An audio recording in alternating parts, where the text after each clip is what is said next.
Thanks for listening to Creative Control. While I have you here, please consider supporting Youth Empowerment and Support Services, otherwise known as YES. Based in Edmonton, Alberta, YES provides immediate and low-barrier overnight and day shelter, temporary supportive housing, and individualized wraparound supports for young people aged 15 to 24.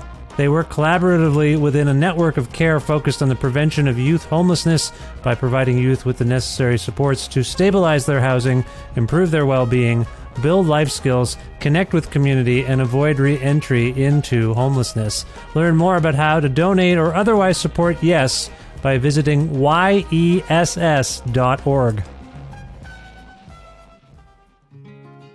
Hey, this is Trevor from Halifax, calling in to say that I support Creative Control on Patreon because I think long-form arts journalism is a crucial part of music culture, and there's simply not enough of it out there today. Vish is a master interviewer, he lands great guests, and he has his finger on the pulse of the ever-changing music landscape, both here in Canada and abroad.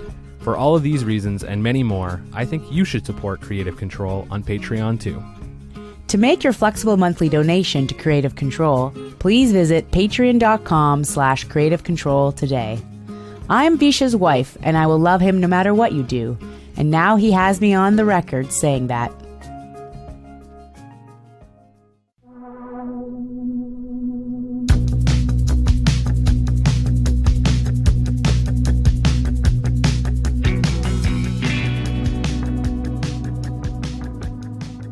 Kelly McMichael is a multi-talented musician, songwriter, singer, and producer currently based in St. John's, Newfoundland.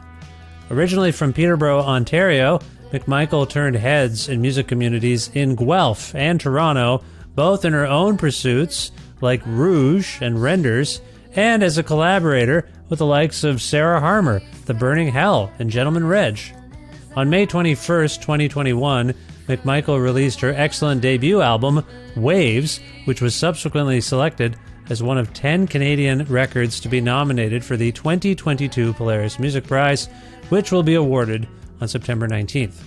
Kelly and I connected recently for an extensive talk about her musical trajectory and how experiences in various cities she's lived in inform her work now, her formal music studies at the University of Guelph, and making music with the computer. The long road to establishing herself as a solo artist and winning acclaim for Waves, working with producer Jake Nickel and making this album during the pandemic, Land of Talk and Elizabeth Powell's quiet influence over a generation of musicians, Beyoncé and Horse album art, tour dates, other future plans, and much more. A part of the Entertainment One network with the support of listeners like you who follow and subscribe to this podcast and spread the word about it, and make flexible monthly donations at patreon.com/Creative Control, where you can access extra content from this show and my interview archives, and also hear new episodes early, with additional support from Blackbird Music, a well-stocked record store with locations in Edmonton and Calgary, Alberta, friendly staff who will happily help you find anything you need. Say you want to order the album Waves by Kelly McMichael, and you don't know where to go. Well, you go to blackbird.ca and you talk to them at the record stores, and they will help you out. They'll find it for you. Plus in-kind support from Pizza Trocadero, The Bookshelf, and Planet Bean Coffee in Guelph, Ontario, and Granddad's Donuts in Hamilton, Ontario. This is episode 709 of Creative Control, featuring the thoughtful, fun, and talented Kelly McMichael with your host, me, Vish Khanna.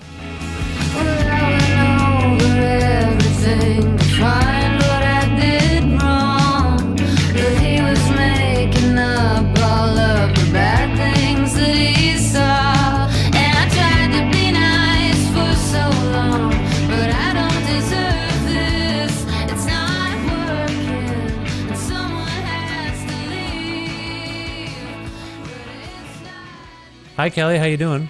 Hello. I'm all right. How are you? I'm also all right. Where in the world are you today?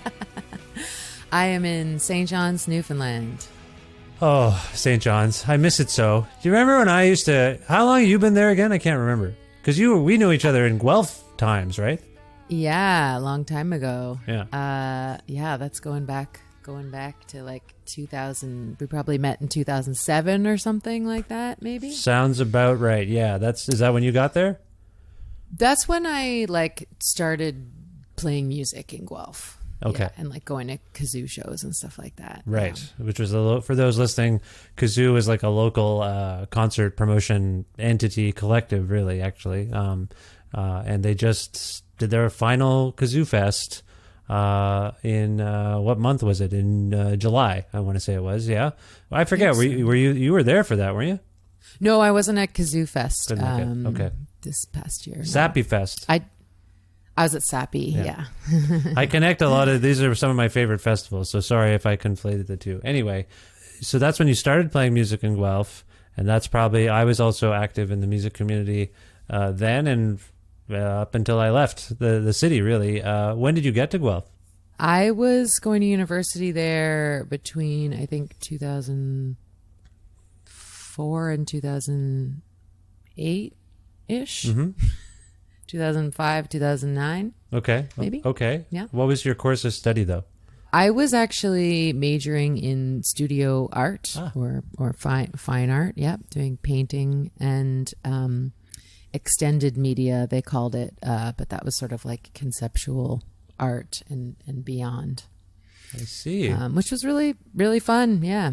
I minored in psychology, but I actually ended up just graduating with a general arts degree. I didn't finish the honors degree. I got pretty distracted with music stuff. Well, it seems to have worked out for you, if I may say. Distracted by music stuff, so you were in fine art. When did you get into music as a young person? And I can only assume, you're doing the fine art for school. Music is in the mix in there too, even like as you're doing that degree. Is that right? Yeah. I did a few music courses. I had a hard time. Like I always played music. I guess I started with piano lessons at like a really young age. And then I had a hard time like applying my love for music to like a classroom setting. I think I ended up doing creating music on the computer course, which was sort of got me into figuring out how to do my own recording, which was a lot more. I didn't realize how beneficial that was going to be for me at the time. I was kind of like, what does that mean, creating music on a computer? But now I'm like, geez, I'm really glad my mom like was like, you should probably take that course. And, was that practical course at the University of Guelph in their music program? Or? Yeah, wow. we did. I think we used Cubase was the program that we learned, which I don't really use anymore, but it's still useful skills to apply to whatever program you're using, and getting in, learning how to use MIDI programming, and that was cool. And what did I do? I actually did a classical vocal course as well to get some tips on warming up and expanding my range and stuff like that. But like I just wanted to play rock and pop music and write songs, and there isn't really like a way to major in music in that kind of way, or at least I didn't really find it. Not at the university level. Not in that. Sorry, I just want to say I went to that school for my undergrad, and I stuck around for a master's, both in the realms of English. I turned my undergrad thesis was on the pervasiveness of hip hop culture in the English. Like that was my English master's thesis. And then the major work for the undergrad thesis was on the hip hop thing. Then my master's thesis, although they didn't call it that, it was more like a research paper because I don't know. Anyway, it's not very interesting, but you can either do a thesis or just like a big paper. And I didn't really understand the total difference between the two, but that was also about music. It was about the history of the music industry as told through the Bob Dylan album Love and Theft. Anyway, so I just turned, but while I was there, I took music courses, but I did not, but they were like music, jazz, like the history of jazz and music and pop culture and whatever. I did not know that university provided courses to that delved into music making to that extent. You kind of, if you were in that wing of the building, you kind of heard music being played. All I'm getting at is, Kelly, you're making me regret that I didn't take some classes that probably would have helped me too as a musician, as a wannabe musician, really. So that's cool that you did that. I just want to say that's pretty cool. Was it a good program overall? I didn't really know what I was getting into when I took it. Like I said, my mom was like, "You should take this course," and I was like, "I don't know. I don't like computers and music don't go together in my brain." I was resistant to that idea, but then it was just like the title of the course kind of threw me off. But it was actually, it was like learning how to record, use software to record. I guess rather than, it wasn't a recording analog to tape course. It was through using a computer, but anyway, that's fine. So it ended up being really handy in the end. And I, have done a lot of my own recording since. But I think I don't know, I guess the university experience was, like they say, it's like more about who you meet and who you connect with and the culture that you're exposed to, and not necessarily the courses that you're taking. Like I do remember meeting some interesting people in that course, and then definitely just participating in the Guelph music scene was like, I think that raised me in a lot, like my music, it raised my music participation, or raised me in my own, I don't know. You know what I'm trying to say. I think I know. It empowered you. It informed you in terms of what you could do. I gather that. This is maybe getting into the ends justify the means territory, because I talk about this on the show with people all the time. I talk to lots of musicians who say, I was forced to take piano lessons. I hated it. I hated taking piano lessons. However, now that I'm an adult, I realize it paid off. My son, I talk about it because my son goes through these swings where they dislike the piano lessons so much, but then every once in a while they're like, Papa, look what I can do. Like, they're proud of the fact that they can play the way they can play. And I've always said, they're in French immersion as well. So there's a lot of stuff that they've maybe I don't know if it's more than most kids, but there's a lot of stimulating of the brain and work that has to be done that's a bit extra. But I've tried to convey to them that piano music is a language. It's a communication tool. If you know how to communicate via music, you can be in a room with other musicians, never say a word, communicate, you play with it, and that has registered.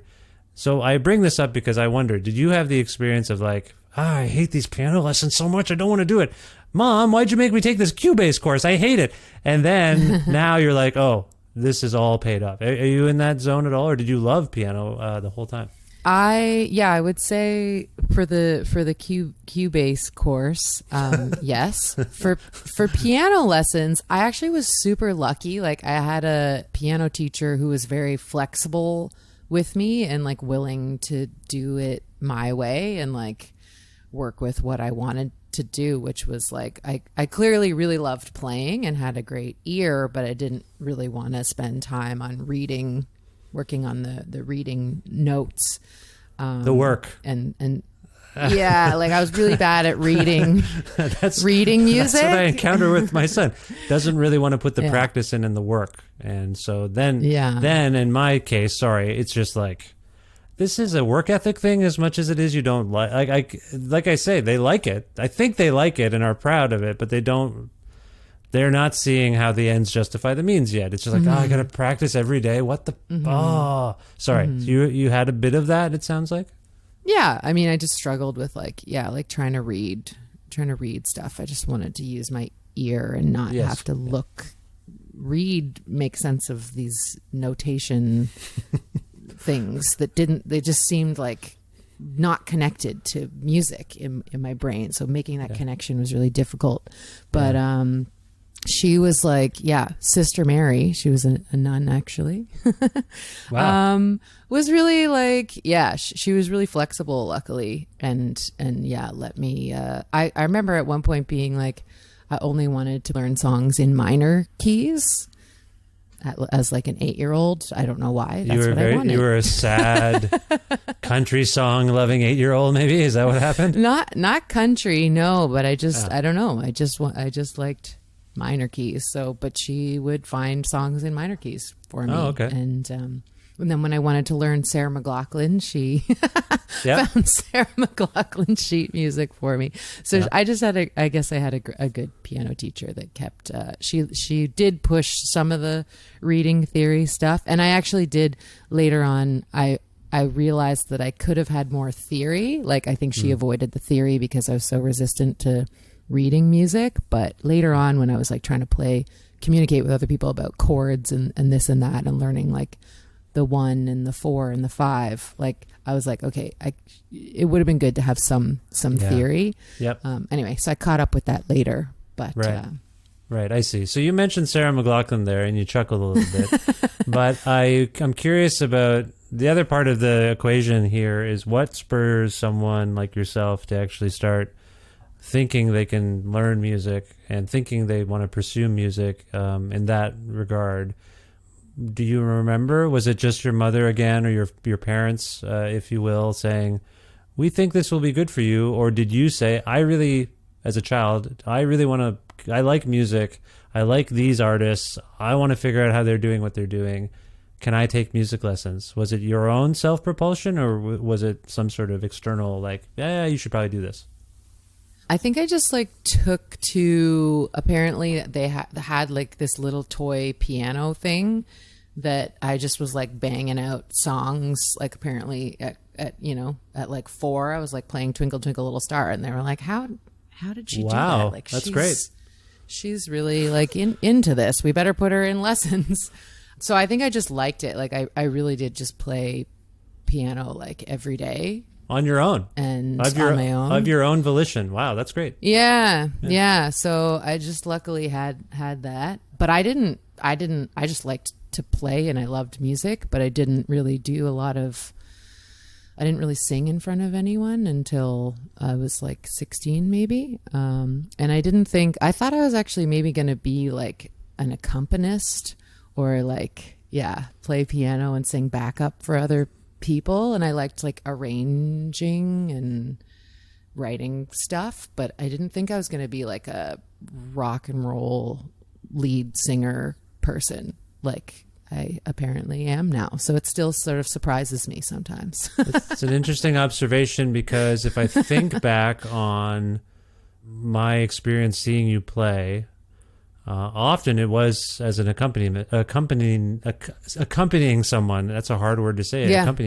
Accompanist? I don't even know how to say it. Accompanist? We're making up words right now. But anyway, I remember I have distinct memories of seeing you at Sappy Fest playing with our friend Reg Vermew. Is that right? Yeah. And then in Guelph, were you in bands of your own, or were you supporting others? I'm trying to think on that. That's where I'm blanking.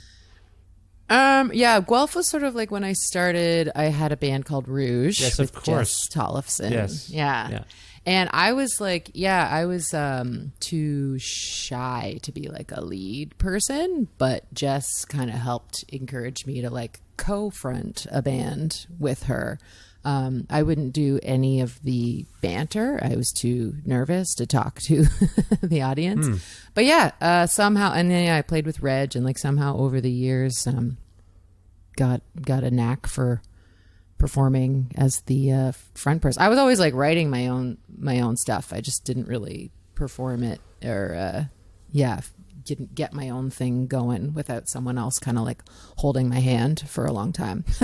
Yeah, I feel like it's possible because of the pandemic and now geography that the last time I saw you perform as yourself was maybe at Lanya Vanya in St. John's, Newfoundland. I want to say it was at the Rock House. Yeah. I remember that. Yeah. I might have emceed. I think you did. I think it was probably 2014. Yeah. So some time ago. And that, was that around the time you were establishing yourself more in this role you're describing as a leader? Yeah. I think that was like, I moved away from, I was doing the Rouge thing and the Gentleman Reg thing in Toronto, and then that was when I moved to St. John's, I was like ready to leave Toronto. And so I guess doing that, moving away, gave me a chance to pursue my own, like put my own band together for the first time and do my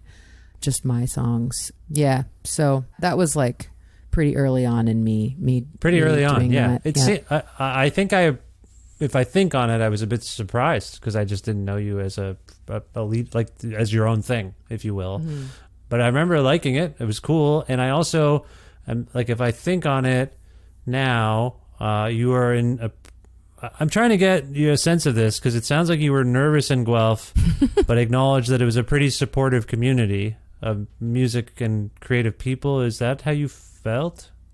Yeah, it was such a great music scene. Like, I still think about it. Maybe just because maybe because Kazoo had their last festival, and my friend Claire Whitehead just moved back to Guelph. So I've been hearing about Guelph stuff through her. Like, it's been so long since I left Guelph, but lately Guelph has just been coming up. I also bumped into Brad and Dave from Kazoo at Sappy Fest. So I don't know. Anyway, right. Guelph's, and then I know you from Guelph. So Guelph's just been like on my mind. A lot of Guelph lately. Yeah. And like, it was such a great music scene though. Like, I feel like we didn't know how good we had it. I mean, I think we did know it was a good music scene at the time, but I love it here in St. John's too. That's why I live here. I love the music scene here.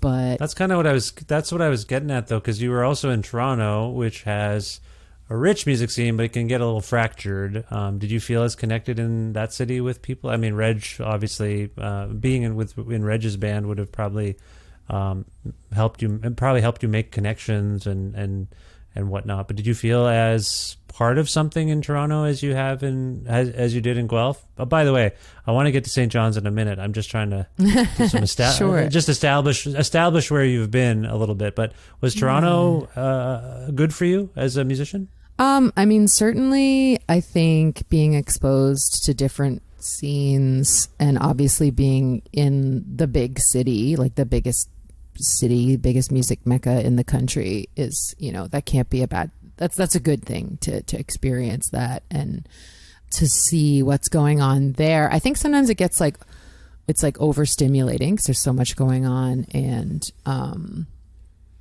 maybe sometimes it was making me sort of lose focus. Like, you're getting pulled in all these different directions. People are like, hey, do this thing, play with me, do that, blah, blah, blah. And I wasn't really focusing on my own music. I was playing a lot with other people, and then sometimes being like, do I want to, like, is this what I want to be doing, or can I find like a more rewarding creative outlet for myself?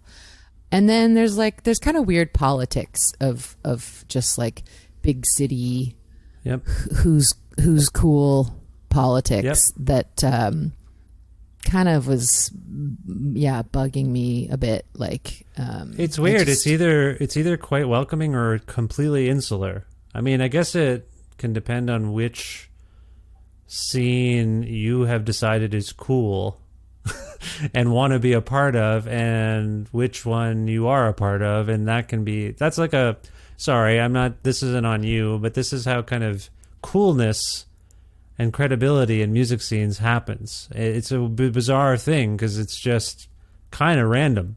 I think. Has that been your experience? Yeah, I have been confused many times around like being like, I certainly was not cool in high school or in university, but I did notice that I started to get cool credit all of a sudden, like probably when I was playing with Rouge. It was like, oh, I guess like I'm getting some cool credit. Like people in the scene are suddenly paying attention to me. They're like, what do you think, Kelly? And I'm like, oh my God, that's never happened to me before. I usually just blend into the background. And like, and then, maybe it was like, oh, okay. I was like kind of getting cool, whatever that means. It seemed like at the end of my time in Guelph, and then moving to Toronto, it was like, okay, I'm not cool again. Definitely not cool in Toronto. By the way, not regarded as cool. We all know you're cool. It's just hard to permeate the coolness, like the coolness force field that such things exist. I'll put it that way. I have relatively limited experience in St. John's, in that I have only been there during a music festival, for like 4 or 5 days of a music festival. But my read on it is that there's politics there too, but that it is very welcoming and friendly, and people really galvanize and support one another. Am I wrong on that, or does that capture it from your perspective? Yeah, it's a very open, supportive community and very friendly. And I think people are the way they enjoy music is sort of coming from a different place, or they appreciate it sort of in a different way.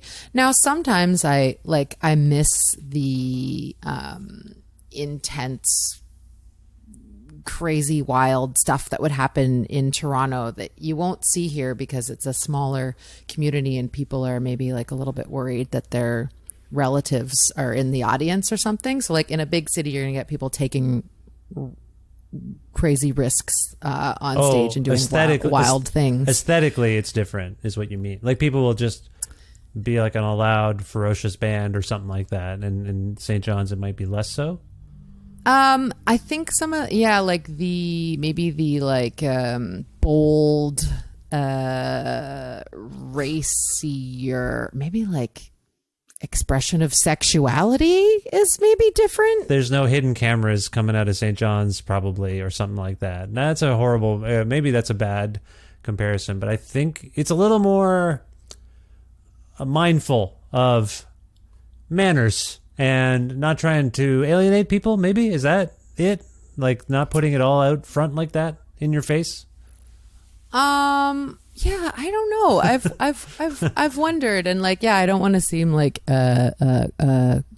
critical or like limiting of what maybe has happened that I just haven't seen. But like for me, I think I've talked to like some of my friends about they wouldn't, say like take their tops off on stage because they just haven't really Sure, yeah. They're not comfortable with that kind of thing. Yeah. But like I was with friends with people in Toronto that would do that kind of thing in Toronto. And I'm not sure what I think I guess like being further away from your like family and your there's also like Newfoundland has kind of like a Catholic more of a Catholic, more recent history, I guess, or like relationship to some of the religious stuff.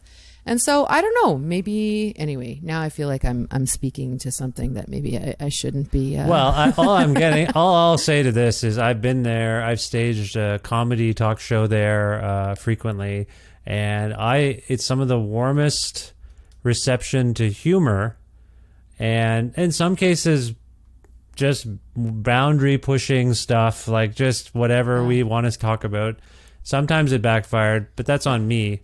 If I wasn't funny, I would hear about that too, or my guests weren't being funny, we would hear about it. But no, my experience again is very limited to a very wild music festival, Lanya Vanya, like very intense in lots of ways. Kind of maybe where I'm coming from is I feel like it was bringing aspects to St. John's from across the country and the world, actually, with some of the booking that, to your point, it just might not be what's normally there. And maybe it's different, but I always thought it was welcomed. I felt welcomed for sure. And free, and no one was like, hey, don't talk about. I often would say, when I got to town, like, what's going on? What are people upset about? And it was often like, well, this government got elected, or now there's a fisheries thing that's happened and everyone's depressed. And so you try to talk about those things in a reasonable way, but not like a jerk. The one year I was a bit of a jerk. The last year I was there, I was sick and I was a jerk, and I haven't been back and I feel bad. But other than that, so you and me both, Kelly, we're both just we're gonna be persona non grata in St. John's. No, it seems like a wonderful place, and it's curious to me. I don't know that. Did you have a band in St. John's? Because we talked about some of your other work in Rouge. It doesn't sound like you would have had the gumption quite yet in St. John's. Is that fair?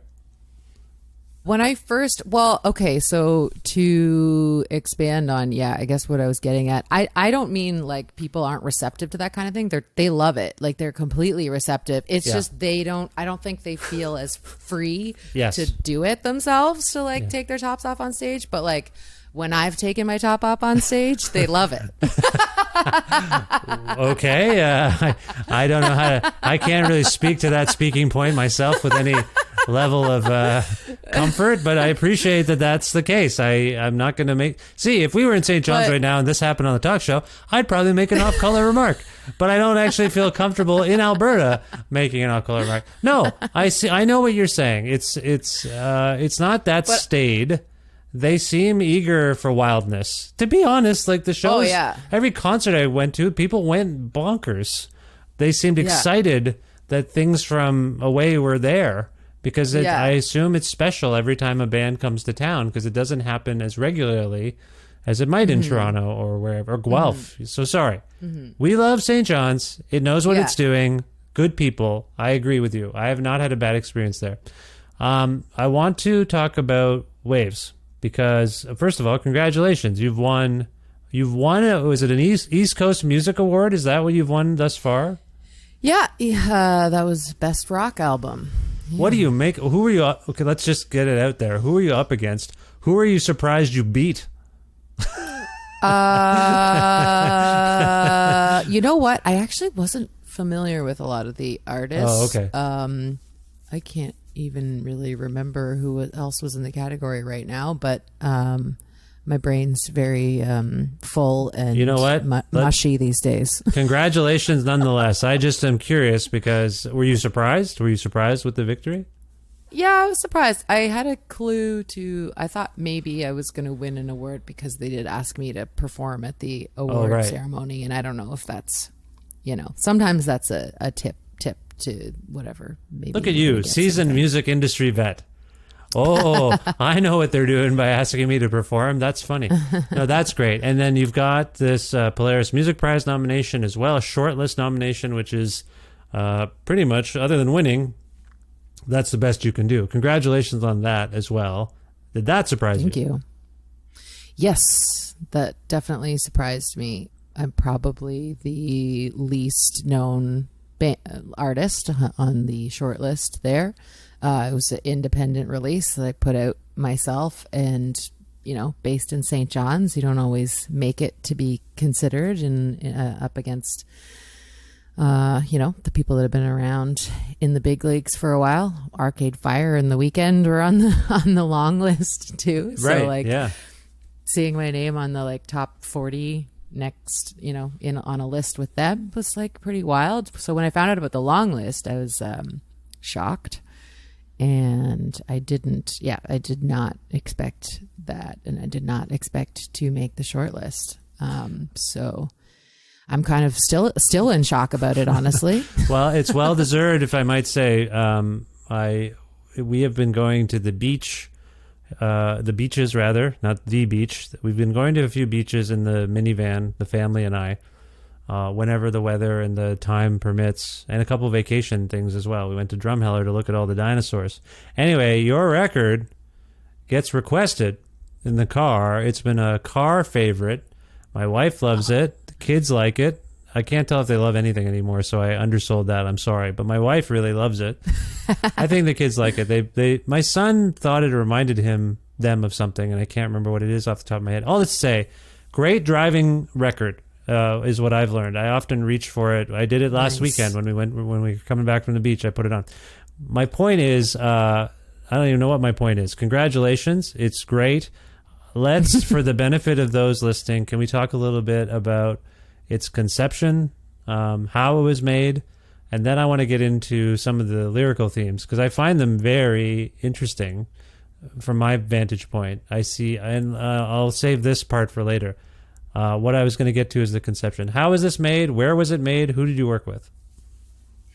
Okay.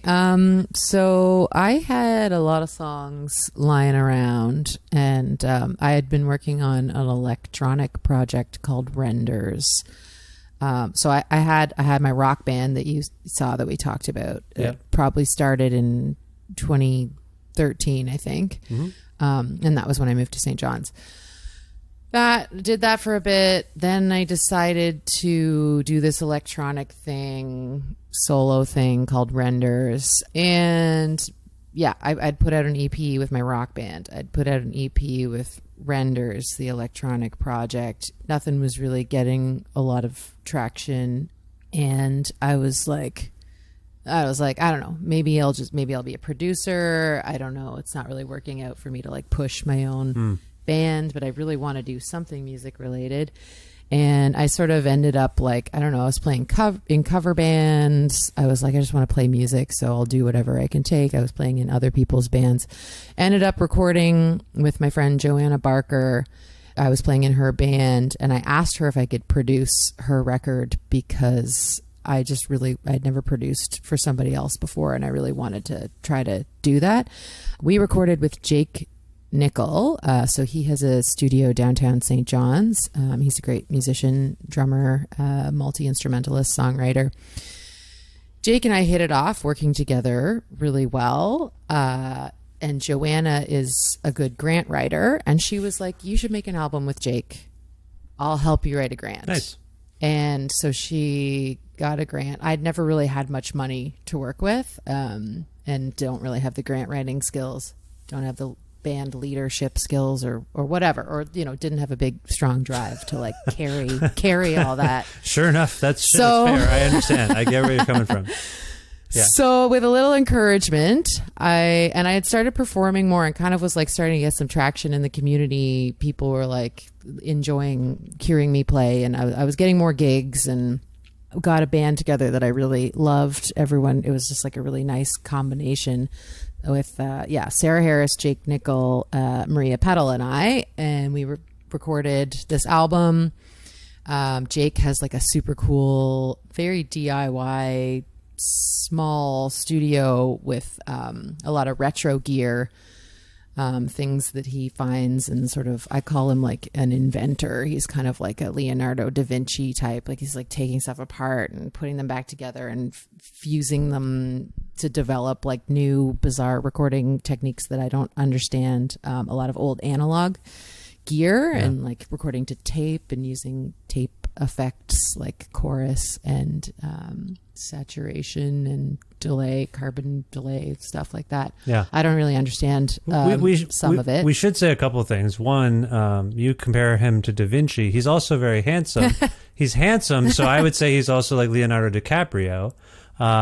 Just want to throw that in there. Just a little I'll pass that on to Jake. Band practice tonight. And I will also say Jake's name and what you're describing about Jake. All of this kind of came up recently when I had Ariel and Matthias of the Burning Hell on the show. So those who heard that episode, maybe that's where this is calling back to, whether Kelly means it or not. Jake's proclivity for invention, and I think he's got like a solar powered studio or something. It's all very, I gotta get Jake on the show is where I'm coming from. He sounds, I know Jake, I've talked to Jake many times, but I don't think we've had a formal interview, and maybe we did do one actually. Anyway, sorry, this is all in my head. I just want to say Jake's something of a weirdo genius and very handsome. Totally. So I just want to cover all those bases. Sorry to interrupt you, Kelly. What were you going to say about beyond what you were just saying? Yeah, well, I mean, so Jake's lovely to work with. I think we knew we had a good working relationship from working on that other album together, and then everything just went totally beautifully, smoothly well. The band just seemed to click really well.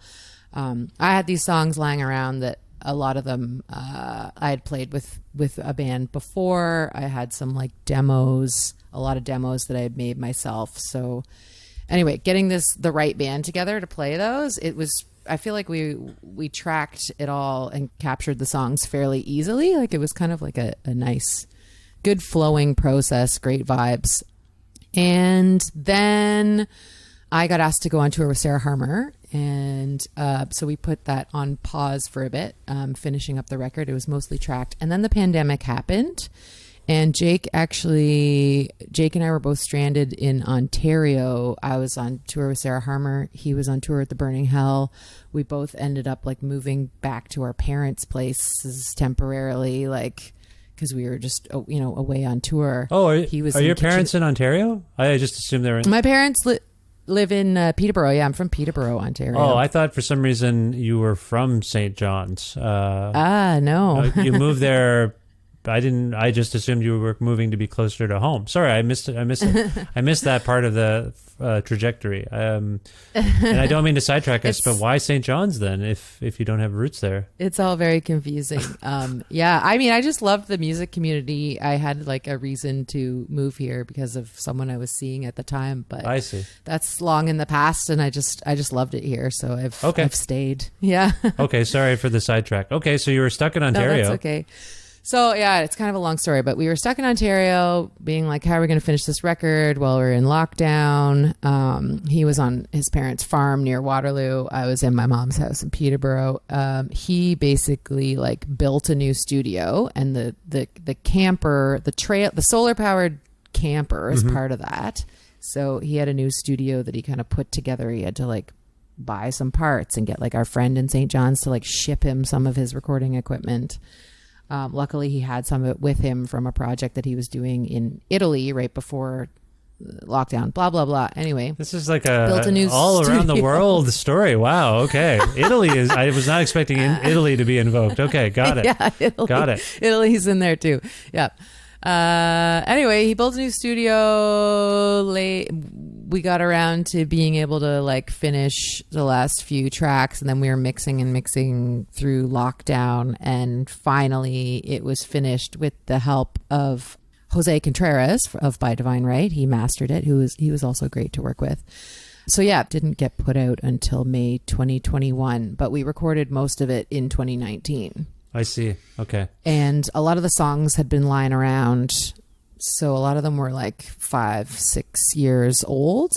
Some of them were new. Anyway, I had a lot of songs to work with because this is my debut full length album. So I was like, I had like 20 songs to choose from. So that's why every song is a hit. No, they are in fact a hit. You're not just being incredibly egomaniacal. I think that I think they are. To clarify for myself and for listeners, I think I know what you were getting at with the Sarah Harmer situation, because I actually one of the two shows I've felt compelled to go to at indoor venues in Edmonton. One was Godspeed. One was Sarah reached out and said, "Are you coming to the show?" And I said, "Oh, I don't know." Anyway, then I came out and you were there playing in her band. So when you say you were out on tour with Sarah, I don't think you mean you were opening. You were in Sarah's band, right? In her band, yeah. Yes. I keys and backup vocals. I knew this. I just, for everyone listening, I like to clarify and bring everyone up to speed. That's what my job is sometimes. Yes. Anyway, that's... Yeah, no, people do confuse that sometimes, so I'm glad you pointed that out. I didn't mean to be, micromanaging your answer. I just... No.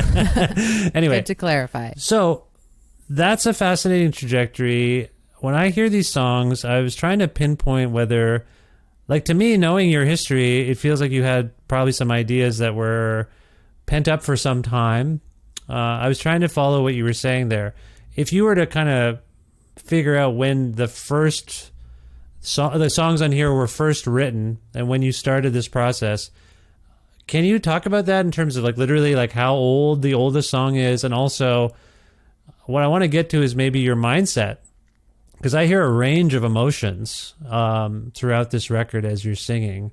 And some of it, I will say, is angry. Some of it is spiteful. Some of it is like when I think of Stepping Stone or some more empowering pieces, like, and I'm blanking on, sorry, forgive me, I'm blanking on some of the names. Like, I mean, one of them, I won't stop for example, that's an obvious one. But then there's also It Will Pass, which is almost meditative. And I could hear you talking to yourself as much as expressing something to people like me who are like, yeah, don't forget. I always point to Mike O'Neill, who you may know was in the Inbreds, had a song on one of his solo records called Don't Forget to Breathe. And there's something about his delivery and the repetition that I use as a calm down thing. Don't forget to breathe. You invoke breathing and it will like just take a breath. It will pass. Sorry, I'm all over the place, but there's a range of emotions here, so I don't feel too badly about this. can we talk about your psychology here? What is the time frame? What do you think you're getting at in an overarching sense with these songs? Yeah, it did kind of end up almost feeling like a rock opera. Yes, that's like a journey of going through like different phases of my life. Yes, because it was a collection of like 7 years of songs or something. And it was funny because I was going through a really difficult separation of like a long-term relationship. So I'm very sorry to hear that.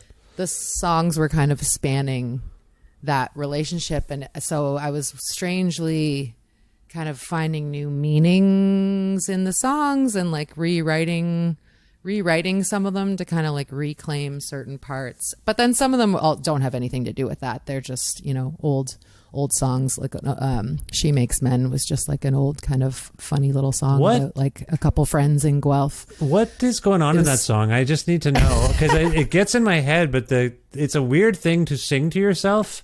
She makes men. She makes men. I mean, women make a lot of men, but I don't think that's what you're getting at there. What does that mean to you? Sorry to dial down on that specifically, but you brought it up and I'm curious. That was actually kind of like a love triangle where I had a crush on this guy. He had a crush on this other woman who was gay, and she had a crush on me. And whoa. Yeah. And this guy was like, all the girls had a crush on him, but he only liked the lesbian. And this was in Guelph? In Guelph, okay. Yeah. When we finish this, I need names. I don't want to do this on the air or on the record. I want some names on this one because I like a little Guelph intrigue. Sorry, continue. I'm joking, sort of. We'll stop tape and then you'll see how much I'm joking. But no, go ahead. And then like, I don't know. I always like to take like, you take a situation and then you kind of blow it up to be this like bigger, more dramatic whole world that you imagine to like sound like a more epic story. And so it was sort of like the idea that it sort of took falling in love with someone who didn't want him to kind of learn some lessons about like, I don't know, respecting women and not necessarily like getting everything that you want all the time. And, yeah. Okay. But in terms of, I appreciate that as a narrative observation. It sounds like you were involved in that narrative, but you also were looking at it kind of objectively, quite objectively, actually, I think. Is that a fair way of putting it? Yeah. I mean, it's sort of, blew up into a different thing that I was looking at from the outside. Yeah. You're like, I'm almost not part of this. Like I'm part of this, but I'm also, So, okay. So there's that. Stepping Stone is a very angry song, but it's presented as, well, yeah, you don't think so? Well, I wanted to make that one less angry, actually. Like that was another one that was like sort of like just a little, that feeling where you're like, geez, this person kind of seems like they forgot about me and I thought I meant more to them. But then I kind of like blew it up once again to sound a bit more dramatic. Like it sounds more powerful in a song if you make it a bit more dramatic, But then I sort of was feeling bad because I actually like, I like this person and I didn't want to sound like I was super harsh on them. So I kind of dialed back some of the lyrics actually to be like, what is it? You were my fan and I'm still yours. No, I gather that part of it. Yeah. There's diplomacy, but bitterness, that's what I pick up on. Yeah. And it also had been like it had been a couple years, so I didn't really feel the bitterness so much anymore, but I think the bitterness was just like part of the song, like the vehicle of the song taking off. So it's not, I don't really want it to be, like super angry, but I hope that it's like open-ended enough for people to just attach their own meaning to it. Like we've all had that kind of feeling. So I don't want to engage in too much reduction, but I will say that there are times on the record where I can't help my bias is to be like, pick out influences, pick out, little markers of where an idea might have come from. By and large, this record is so eclectic that it's hard to pin down, which is a testament to you and your, as you said earlier, hit-making abilities. However, when I hear songs like Out the Window, I pick up on a little bit of Wilco. When I hear a song like I Won't Stop, I'm reminded of Liz Powell and Land of Talk. For sure. Let's focus on Liz for a second, because there's a few records that I've been processing lately, and I almost wanted to tweet or something, but my tweets never go anywhere in terms of whatever. I'm like, I do my best, but I'm like, I feel like what I'm hearing in a lot of new music is an appreciation, acknowledged or not, of Liz and Land of Talk. Now that I've loaded this question up, are you a fan of hers? Is she an influence in any way? Yeah, for sure. Yeah, I was. Okay, good. Yeah, big time. That was a relief, because if you had been like, I don't even know who that is, I'd be like, this went nowhere. Sorry, you're a fan. Oh, yeah. For sure. Yeah, big time. And also, like, that's probably why I play an SG. Just because of Liz. We didn't even get to that. We talked about your piano. You've started playing guitar. Well, you've been playing guitar a long time now, right? Mm-hmm. Yeah. I picked it up later than piano, and like kind of just like strummed it around the house, like just acoustically in a casual way. But then when I started my own band, that's when I got an electric and got more serious about trying to actually like play it, good enough on stage, not just like strumming around the house. So that was later that I sort of honed in on my guitar skills.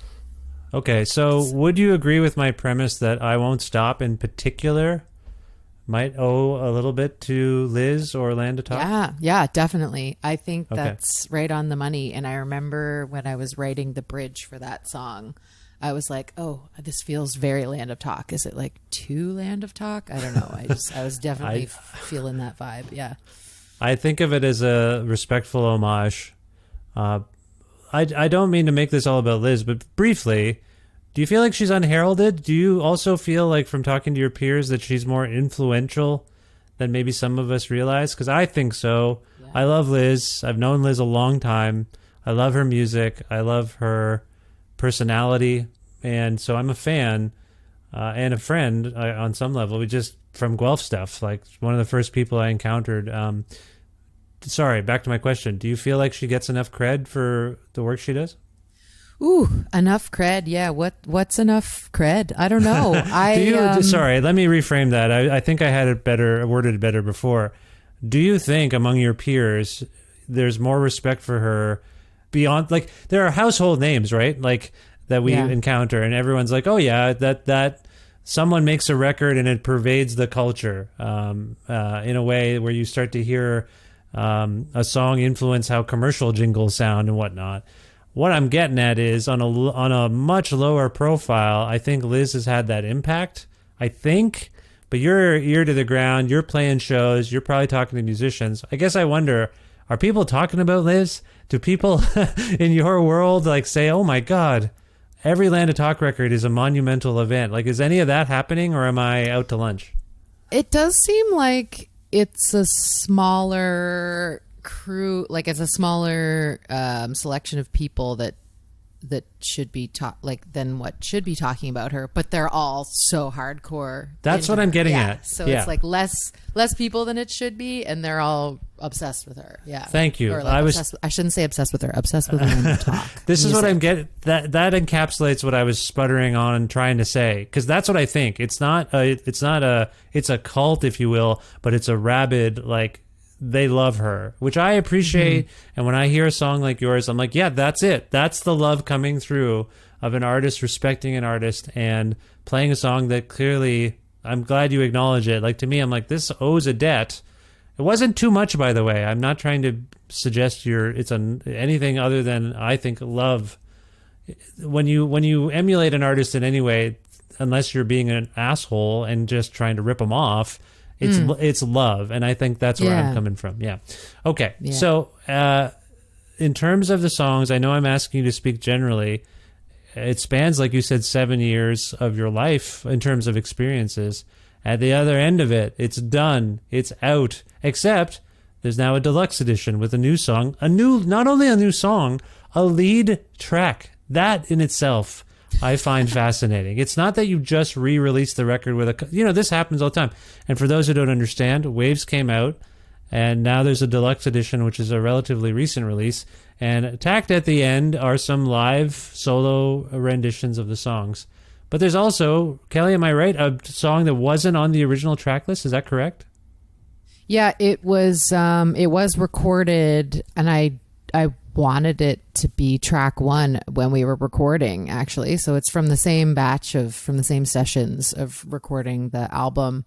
But it's a really long song, and my ultimate dream when I recorded my album was to press it on vinyl, and it didn't make sense for me to have two discs. A double record, yeah. A double disc. And so when it came down to, I had to cut two shorter songs or one long song. And so I cut New Life Coming, even though I wanted it to be the opener. But I also thought, why don't I just start with a bang instead of like New Life Coming kind of has this slow intro. Yeah. And I hoped to be able to release it as like a B-side or a single or something somehow after. And then when LHM Records, the Newfoundland label that I just signed with this spring, asked me if I wanted to sign with them, I was like, well, could we maybe, is there a way I can get Waves on this label, because they wanted to just sign me for my next album. And I was like, I'm not done like pushing this album.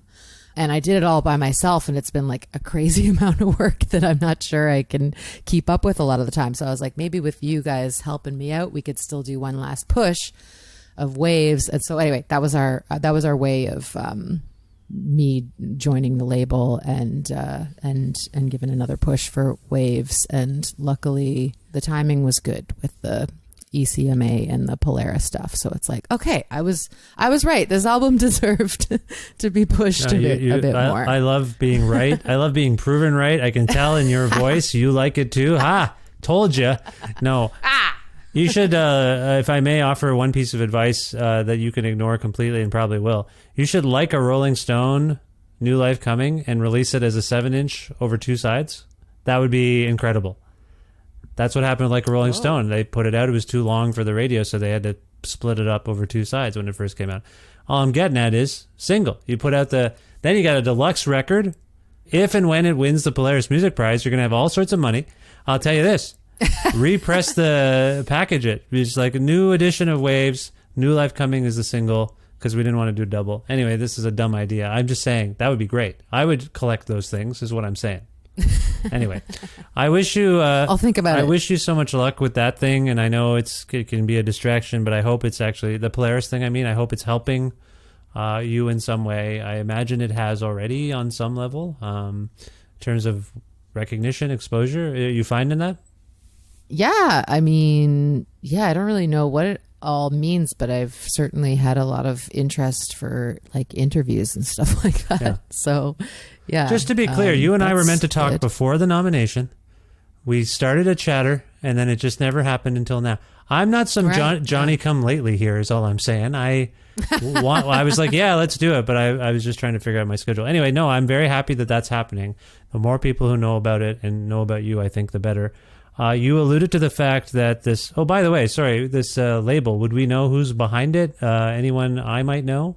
Nigel Jenkins? Do you know Nigel? I don't know if I do. He worked in the Halifax music scene for a while, but he's moved back he's from Corner Brook. He's moved back to Newfoundland. Yeah. So, okay. He's the primary. Are there other artists we would know on that label? Is it Is it new? It's like a new-ish label. Yeah. I'm not sure that you would know some other artists. Hillsburn, Rube and Rake. I know that name. You know what? I didn't mean to put you on the spot. You're not their promotions person. I will look this up myself and try to figure it out, because I've not heard of the label, so I'm curious. But I like that whenever possible, people in Newfoundland get behind each other to help, and I'm glad that that's worked out for you. You alluded to the fact that label was interested in your next record. Have you begun work on that? I have. I am really eager to finish working on, finish writing it. I have some demos that I'm happy with, but I haven't had a chance to finish the demos and finish writing them. So I think I'm just going to have to slow down on that front as much as I am eager to. I definitely miss. I find. It's great to do interviews and get exposure for this stuff, but I'm writing a lot of emails these days, and I'd like to be playing more music. Okay. But hopefully I'll get there soon. I'm at least getting to tour this album right now, and that's playing music, and that's great. It's just things have been weirdly interrupted with the pandemic, and stop and go, and things postponed, and I'm finally touring with these songs with a band over a year after the release. I haven't really played very many shows yet, so all that is to say, I am very excited to work on my new album, and I'm about halfway through the sort of writing, demoing process, but I think I'm gonna have to postpone my recording dates, actually, because I got too much other stuff that's come up now. I appreciate that, and I'm reading between the lines. I'm picking up what you're putting down. Kelly, I'm sorry I emailed you. It was a mistake. No. I didn't mean it. No, I didn't realize it was a problem for you, but in the future, I will communicate some other way. No, that's all sounds great. I'm making jokes, of course. I'm glad we were able to connect here. If people want to learn more about you, and by the way, so I have a digital music library that I use, and so I see the album artwork, and so I had Waves in my digital music library. Then Beyonce puts out her record, Renaissance. Oh. And I'm scrolling through my artwork, the albums, and that you guys have almost the exact same album cover. You're both on horseback, though it's offset to the right. So when I'm scrolling, I'm like, whoa, what's going on? I showed it to my wife the other night. She said, that's really weird. Speaking of people who take their shirt off on stage, Beyonce. Has anyone pointed this out to you? Yes, I've actually had a couple people be like, Beyonce copied you. She What the did. hell? You could make some social media hay of this. No horse pun intended. But that's weird. Yeah, maybe I should. I was going to, but then maybe I say, everything I put on the Twitter bombs. And I'm like, no one's going to care about this, even though it's, to me, a pithy, kind of funny observation. And it would be a nice way to, anyway, whatever. I just thought that was weird. Do you ride horses generally, or is that just a photo op? I did a bit of horseback riding when I was younger. It had been a while when I did that, and it was a little iffy. I was a little iffy. Yeah. I'm sure Beyonce rides horses every day. Half naked on the horse. Yeah. No. Yeah, anyway, sorry. I just wanted to ask about that real quick. If people want to learn more about you and Waves, using the things we use to learn about things, where would you like to direct them? Particularly on their internet services. Yeah, Instagram's probably the one that I stay the most current and up to date with. And I do have a website that's kellymcmichael.com. Okay. Also. Okay. And I'm on all the usual platforms for streaming and stuff. Yeah. And trying to get the vinyl. Right now the vinyl's just available on my Bandcamp and just at a couple record stores in Halifax and St. John's, but we'll see. Okay. Maybe I'll be bringing it around on my tour that I'm doing next week to Ontario. So I got Thursday Guelph, Friday Hamilton, Saturday Peterborough Folk Festival, Sunday the Dakota. Sorry, those weren't dates. August 18th, 19th, 20th, 21st. Did you see me looking to the side to the calendar that I have on the wall, actually, to be like, what are the actual, for those listening, the year is 2022, and Kelly's playing shows beginning August 18th to, what did you say? The August 21st. There you go. And more information on your website. In the year 2022, ahead of those dates. I always have to be mindful that someone could be listening to this anytime, right? So yeah, true. Anyway, so that's great. So you got some shows, and people can go to your website for more info about those things. And whatever they do, they shouldn't email you. That's what we've learned today, just to do a callback to that little sharp joke I made. Now, if we can go out on a song from Waves, I wonder if you can pick one for us and tell us why you chose it. Ooh. Well, interesting. Which one? Okay, maybe I'll choose a different one from the Huge. Or, okay, I think we should do either, do we want to do like an energetic one or like a soft one? Oh, I mean, this is your call here, whatever you want to do. God, I mean, what do you feel Smart. represents this record in a way that, for those who haven't heard it all, they're going to have heard a little taste of it in the bed track for the introduction that I haven't recorded yet. Just some inside knowledge here. But, and that can be soft or quiet. I might go, that can be energetic or quiet. Or soft. I don't know what the hell I'm saying. That I might definitely go energetic with that, just because I want the intro to be peppy. So does that help you make a choice? Yeah. Okay. I'll switch it up then. Why don't we do "It Will Pass"? Because we were talking about that one. Okay. And that one gets gets less play than some of the other bouncier ones, but I think it's an important song. So let's go with that. I alluded to how it hit me in a certain way, and those of us need these kinds of messages, if I may, Kelly. So thank you for writing this song. This is "It Will Pass" from the excellent and Polaris Music Prize nominated album Waves by Kelly McMichael. Kelly, this was very lovely to reconnect after some time not. I saw you on stage in Edmonton, but we didn't really get a chance to talk because the harm was ignoring my text to say, hey, do you want to just say hello? And no, I'm teasing Sarah. She was busy. That must have been, we can talk about this offline. I felt so proud and worried about Sarah and you guys, but you seemed to make it through that tour okay. And I'm happy that happened. Anyway, I didn't get to say hi then. It's nice to reconnect now. I thank you for this time, and I wish you the best of luck with everything in the future. Thank you so much, Vish. Thanks for having me, and nice to reconnect with you as well.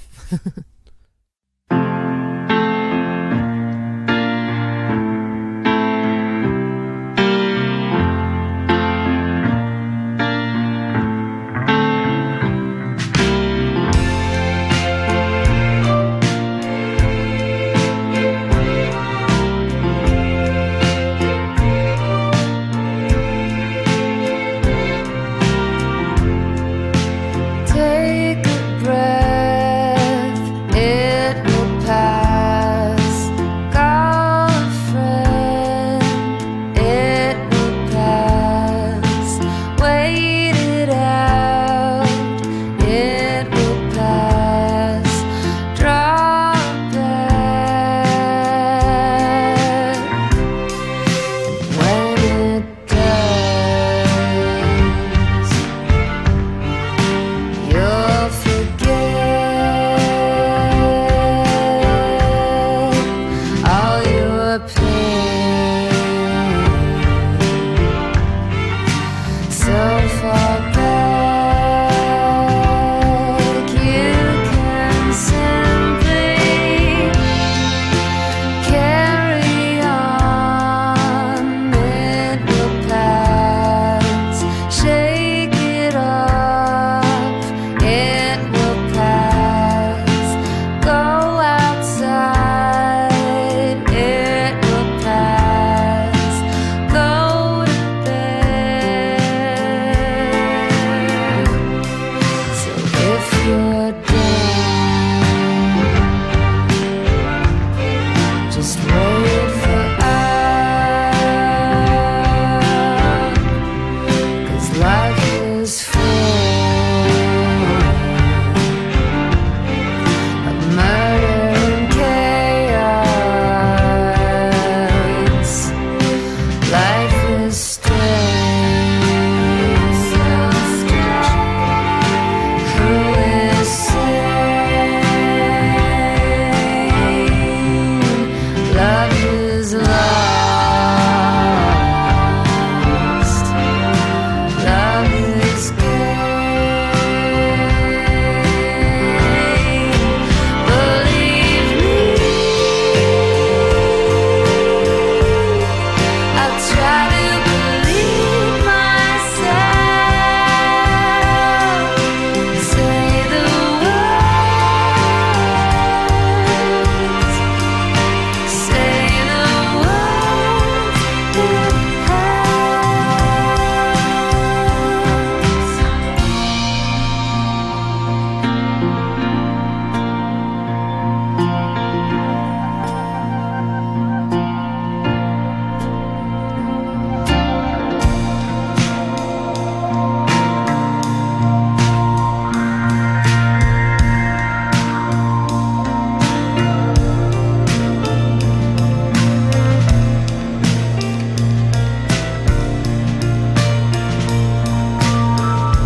Oh, very special thanks to Kelly McMichael for appearing on this, the 709th episode of Creative Control, which is part of the Entertainment One Podcast Network and is available wherever you get your podcasts. If you can't find an episode that you're looking for, or if you want to learn more about me and sign up for my monthly newsletter, please visit vishkana.com. You can also like Creative Control on Facebook or follow the show on Twitter at vishcreative, or you can follow me on Twitter and on Instagram at vishkana.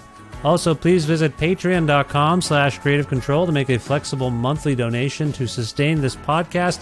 That is the most direct and primary source of revenue for all the work that goes into putting the show together. $6 or more a month grants you access to exclusive content and, starting now, early access to new episodes. I'm going to start posting these episodes that I put out on all the other things on Patreon first. By how much, I don't know. Maybe you don't know this, you probably don't. Sometimes I'm working right up to the last minute, till like 11:30 at night. I do my day job, I raise my family, and then I get to the podcast, and I'm up to like 11:30 at night with the aim of getting this podcast out into the world by around midnight, my time. And if I work ahead, and I'm lucky, I've worked ahead, but I don't often get a chance to work ahead because as you may have been able to ascertain from my tone, it gets a little harried, and I get a little hectic, and it gets busy. So sometimes I'm like, 11:30, I got it done, I can finally lie down for 5, 6, 7 hours and shut my eyes, but then sometimes it's past 11:30 and I'm still working on the show. Anyway, I'll just say I will do my best to get you on the Patreon. $6 or more, the people who do that thing on the Patreon, you will get the show before anyone else. So thank you for those donations. For those of you who aren't familiar, Patreon's a thing where you can donate whatever you want, and you can change it, whatever your amount was anytime you want. You can make it lower, you can make it higher, whatever pleases you. So again, thank you so much for supporting the show on Patreon. And if you want a Creative Control t-shirt, also message me on Patreon and I'll get you one while supplies last. See, there's some perks to the Patreon. Patreon.com/Creative Control. Thanks again to the fine Alberta record retailer Blackbird Music, which you can learn more about at blackbird.ca. Also to Pizza Trocadero, The Bookshelf, and Planet Bean Coffee in Guelph, Ontario, and Granddad's Donuts in Hamilton, Ontario for the in-kind support for this show. Also thanks to Jim Guthrie. He lends me music for the program. You can learn more about Jim at jimguthrie.org. And finally, thank you so much for listening to this episode with Kelly. I hope you learned stuff about Kelly, and I hope you'll subscribe to this podcast and follow the show and tell all your friends about doing the same things that you do in terms of engaging with this show in a positive and totally healthy manner. I will talk to you very soon. Bye for now.